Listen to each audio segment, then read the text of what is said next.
आकाश और रिया दोनों कार में बैठकर ऑफिस के लिए जा रहे थे। दोनों कार के अलग अलग छोर पर बैठे हुए थे और जब से दोनों कार में चढ़े थे, दोनों में से किसी ने भी एक दूसरे से बात नहीं की थी। हालांकि रिया ने आकाश से एक दो बार बात करने की कोशिश की थी, लेकिन आकाश ने रिया की बात का कोई जवाब नहीं दिया। तभी स्पीड ब्रेकर पर डीके ने ब्रेक लगाया। आकाश को हल्का सा झटका लगा। आकाश ने गुस्से में चिल्लाकर डीके से कहा, डीके अंधे हो गए हो क्या? ठीक से गाड़ी नहीं चला सकते? ये सुनकर डीके और रिया दोनों सहम गए। डीके ने सहमी हुई जुबान में आकाश से कहा, सॉरी सर, आगे से नहीं होगा। वहीं रिया को समझ ही नहीं आया कि आकाश ऐसे क्यों बिहेव कर रहा था। और फिर रिया के मन में ख्याल आया कि कहीं कल रात उसके प्रपोजल को रिजेक्ट करने से आकाश ऐसे बिहेव तो नहीं कर रहा। ये ख्याल आते ही रिया परेशान हो गई। वहीं आर्यन भी घबराया हुआ था। सैम बाइट्स के दूसरे फ्लोर में सिमरन सभी के सामने आर्यन को अपने बैग से मारी जा रही थी और सभी लोग आर्यन का तमाशा बनते देख रहे थे। सिमरन ने गुस्से में आर्यन से कहा, आर्यन, आर्यन, तुम्हारी हिम्मत कैसे हुई मुझसे झूठ बोलने की? अगर रिया आकाश के साथ नहीं है तो वो आकाश के साथ क्रूज पर क्या कर रही थी? मैंने खुद अपनी आंखों से देखा कि क्रूज पर आकाश रिया को प्रपोज कर रहा था। आर्यन ने खुद को सिमरन से बचाते हुए कहा, सिमरन प्लीज मेरा यकीन करो, रिया यश भैया की असिस्टेंट है। कल मैंने पार्टी के बाद रिया को यश भैया के करीब जाते हुए देखा था। सिमरन ने इस बार रेस्टोरेंट की टेबल पर चढ़कर आर्यन को बैग से मारना शुरू कर दिया और कहा, झूठ, एक और झूठ। तुम्हें सिर्फ झूठ बोलना और कभी पूरा ना होने वाला प्लान बनाना आता है बस, लेकिन आज तुम्हारी खैर नहीं। आर्यन को समझ ही नहीं आ रहा था कि वो खुद को सिमरन से कैसे बचाए। सिमरन उस पर लगातार हमले किए जा रही थी और फिर सिमरन की नजर रेस्टोरेंट के काउंटर पर रखे चाकू पर पड़ी। सिमरन ने भागकर चाकू पकड़ लिया। सिमरन के हाथ में चाकू देखकर रेस्टोरेंट में सभी लोगों के हाथ पांव फूलने लगे और आर्यन की सांसें अटक गई। सिमरन ने आर्यन पर चाकू से वार करना शुरू कर दिया। आर्यन सिमरन से बचने के लिए रेस्टोरेंट से बाहर की तरफ भागा, लेकिन भागते भागते आर्यन टेबल से टकराकर नीचे जमीन पर गिर गया। सिमरन आर्यन के ऊपर बैठ गई और आर्यन के गले पर चाकू रखते हुए कहा, अब बोल सच क्या है? डर की वजह से आर्यन के हाथ पांव कांप रहे थे और आर्यन ने डरते हुए सिमरन से कहा, सिमरन प्लीज मेरा यकीन करो, मैं झूठ नहीं बोल रहा हूँ। कल रिया ने यश भैया को बताया कि आकाश डिसेबल नहीं है, वो चल सकता है। ये सुनकर सिमरन हंसने लगी और उसने गुस्से में हंसते हुए आर्यन के गले में हल्का चाकू चुभा दिया और आर्यन के गले से खून आने लगा। और फिर सिमरन ने आर्यन से कहा, आर्यन अब तो तुमने हद पार कर दी है। सिमरन का गुस्सा देखकर आर्यन की आंखें डर की वजह से खुली की खुली रह गई और फिर आर्यन ने टूटी आवाज में सिमरन से कहा, सिमरन प्लीज प्लीज मेरी बात का यकीन करो।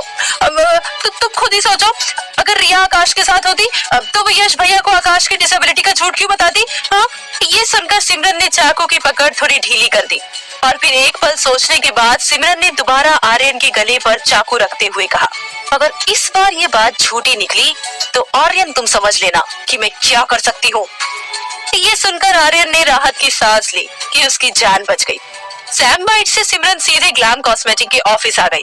रिसेप्शन में वो यश से मिलने का बहाना बनाकर सीधे आकाश के ऑफिस में आ गई। इस बार सिमरन को रोकने के लिए आकाश के केबिन के बाहर रिया नहीं थी और ये देखकर सिमरन को तसल्ली हुई। सिमरन सीधे सीधे आकाश के केबिन में जा घुसी। सिमरन ने देखा आकाश व्हील चेयर पर बैठा हुआ था। सिमरन को अपने केबिन में देख आकाश असहज हो गया और आकाश ने गुस्से में सिमरन से कहा, सिमरन तुम अंदर कैसे आ गई? सिमरन ने आकाश की बात को इग्नोर किया। उसने आकाश को दोनों हाथों से उठाने की कोशिश करते हुए कहा, आकाश मैं जानती हूँ कि तुम्हारे पैर ठीक है और मैं बता नहीं सकती मैं ये जानकर कितनी खुश हूँ। आकाश समझ गया कि खबर सिमरन तक भी जा चुकी थी। आकाश ने अनजान बनते हुए गुस्से में सिमरन से कहा, सिमरन छोड़ो मुझे और निकलो यहाँ से। सिमरन ने आकाश के गले लगने की कोशिश की और कहा, मुझे पता है तुम ये बात दुनिया से छुपा रहे थे, लेकिन तुम्हें मुझसे छुपाने की जरूरत नहीं। सिमरन की पकड़ ढीली थी इसलिए आकाश नीचे फर्श पर गिर गया और आकाश ने गुस्से में आग बबूला होते हुए सिमरन से कहा, तुम्हारी हिम्मत कैसे हुई मुझे हाथ लगाने की? और फिर आकाश ने जोर जोर से चिल्लाते हुए कहा, सिक्योरिटी सिक्योरिटी। सिमरन ने देखा आकाश रेंग कर उठने की कोशिश कर रहा था। तभी सिमरन ने गुस्से में खींचते हुए कहा, आकाश मुझे सब पता है, तुम उस बहन जी रिया की वजह से मुझे खुद से दूर कर रहे हो। मैंने देखा था तुम्हें कल क्रूज पर उसे प्रपोज करते हुए। सिमरन की बात सुनकर आकाश चौंक गया। उसे समझ नहीं आया कि सिमरन को क्रूज वाली बात कैसे पता थी। साथ ही सिमरन ने आकाश को क्रूज की बात याद दिलाकर उसके अंदर के गुस्से को और बढ़ा दिया। आकाश ने गुस्से में आग बबूला होकर सिमरन से कहा, सिमरन तुम चुपचाप यहाँ से चली जाओ। अगर मैं अपने पैरों पर खड़ा हो गया तो समझ लेना कि आज का दिन तुम्हारा आखिरी दिन होगा। ये सुनकर सिमरन ने भी गुस्से में खींचते हुए आकाश से कहा, आकाश तुम अगर जिद्दी हो तो मैं भी जिद्दी हूँ। मैं उस बहन जी को रास्ते से हटाकर तुम्हें पाकर ही रहूंगी। तभी रिया केबिन में आ गई। उसने देखा आकाश जमीन पर पड़ा हुआ था। रिया ने आकाश को उठाकर उसे व्हील चेयर पर बिठाया और जैसे ही आकाश व्हील चेयर पर बैठा वो गुस्से में सिमरन की तरफ बढ़ा और आकाश ने सिमरन का गला पकड़कर गुस्से में कहा, तुम रिया को रास्ते से हटाओगी? तुम? आकाश ने सिमरन का गला इतनी जोर से पकड़ा हुआ था कि मानो वो सिमरन को आज खत्म कर देगा। सिमरन को सांस नहीं आ रही थी। रिया ने बड़ी मुश्किल से सिमरन का गला आकाश की पहुंच से दूर किया और आकाश से कहा, मिस्टर ओबरॉय, ये क्या कर रहे हैं आप? मर जाएगी वो। सिमरन आकाश के इस रूप को देखकर डर गई और रिया सिमरन को जोर से खींचकर आकाश के केबिन से बाहर ले गई। तब तक सिक्योरिटी भी वहां आ चुकी थी और फिर सिक्योरिटी सिमरन को बिल्डिंग से बाहर लेकर गई। वहीं रिया को समझ आ गया कि उसे आकाश से बात करने की जरूरत है। रिया आकाश के केबिन में गई। उसने देखा आकाश गुस्से में खिड़की के बाहर सिमरन को ले जाते हुए देख रहा था और फिर रिया ने आकाश से कहा, मिस्टर ओबरॉय, मैं जानती हूँ आप ऐसे बिहेव क्यों कर रहे हैं। आकाश ने रिया की तरफ देखे बिना कहा, रिया मुझे इस वक्त किसी से कोई बात नहीं करनी है। रिया ने आकाश से हमदर्दी दिखाते हुए कहा, मिस्टर ओबरॉय, मैं जानती हूँ मैंने आपके प्रपोजल को ठुकराया है, इसलिए आप ऐसे बिहेव कर रहे हैं, लेकिन मेरा आपको चोट पहुंचाने का कोई इरादा नहीं था। आकाश ने रिया की तरफ गुस्से में मुड़ते हुए कहा, रिया मैं कल रात की बात को भूल चुका हूँ, बेहतर होगा तुम भी भूल जाओ। रिया ने भी थोड़ा खींचकर कहा, मुझे नहीं भूलना, मुझे बात करनी है मिस्टर ओबरॉय। आप मेरे किसी और को पसंद करने की सजा पूरी दुनिया को नहीं दे सकते, ये गलत है। आकाश ने चिल्लाकर रिया से कहा, क्या सही है और क्या गलत ये मुझे तुमसे सीखने की जरूरत नहीं है रिया, अपने काम से काम रखो और चुपचाप दफा हो जाओ यहाँ से। इस बार रिया ने भी गुस्से में आकाश से कहा, मिस्टर ओबरॉय, थोड़ा मैच्योरिटी दिखाइए। आपकी लाइफ में भी आपकी दोस्त है जिसे आप चाहते थे, मैंने उसके बारे में कभी आपसे कोई सवाल नहीं किया और ना ही मुझे उससे कोई प्रॉब्लम है, फिर क्यों मेरी लाइफ में किसी के होने से आपको प्रॉब्लम हो रही है?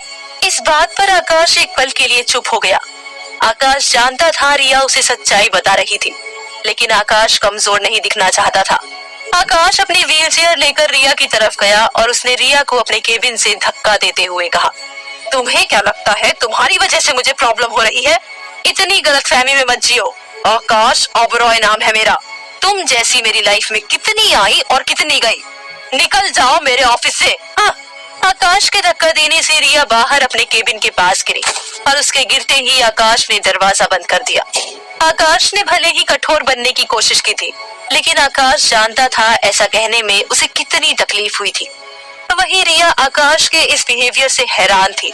रिया ने भी गुस्से में आकाश से कहा, भाड़ में जाओ तुम आकाश, तुम किसी के हमदर्दी के लायक ही नहीं। वहीं यश को पता लग चुका था कि कल रिया आकाश के साथ गई थी। जैसे ही रिया उसकी केबिन में वापस आई, उसने गुस्से में रिया से कहा, रिया कल तुम आकाश के साथ क्रूज पर क्या कर रही थी? ये सुनकर रिया के चेहरे की हवाइयां उड़ गई और उसने घबराते हुए मन ही मन कहा, आखिर इसको कैसे पता चल गया कि मैं आकाश के साथ थी? रिया ने अपनी घबराहट को छिपाते हुए कहा, यश ये कैसी बातें कर रहे हो? भला मैं क्यों आकाश के साथ जाऊंगी? और आपसे किसने कह दिया कि मैं आकाश के साथ थी? इस पर यश ने गुस्से में चिल्लाते हुए कहा, तो तुम्हारे कहने का मतलब है सिमरन झूठ बोल रही है? सिमरन ने खुद तुम दोनों को क्रूज पर जाते हुए देखा और उसने कहा कि आकाश ने तुम्हें प्रपोज भी किया। रिया ने मन ही मन कहा, इसे सच पता लग चुका है, मुझे कुछ ना कुछ बहाना बनाकर इसे यकीन दिलाना होगा कि मैं आकाश के साथ नहीं थी, वरना कल की सारी मेहनत पर पानी फिर जाएगा। यश ने चिल्लाते हुए रिया से कहा, रिया कुछ पूछा है मैंने तुमसे? रिया ने मुस्कुराते हुए कहा, यश भला मैं आकाश के पास चली भी जाऊं तो आकाश क्यों मुझे अपने साथ रखेगा? सिमरन ने शायद किसी और को देखा होगा, मैं पार्टी के बाद अपने घर चली गई थी। ये सुनकर यश ने रिया से कहा, रिया मुझे तुम पर शक होने लगा है। उस दिन तुम पार्टी में मेरे साथ घर निकली थी, तुम तो घर पहुंची और मैं कूड़े के ढेर में। अगर तुम और आकाश मिलकर मेरे साथ कोई खेल खेल रहे होंगे तो सोच लेना, मुझसे बुरा कोई भी नहीं होगा। ये सुनकर रिया डर गई। उसे गुस्सा आ रहा था कि आकाश की वजह से वो झूठ और फरेब की दलदल में फंसती जा रही थी। क्या यश सच जान पाएगा कि रिया और आकाश के जाल में वो फंस चुका है? क्या रिया आकाश को छोड़ देगी? क्या आकाश रिया को अपने से दूर जाने देगा? जानने के लिए सुनते रहिए बंदनी।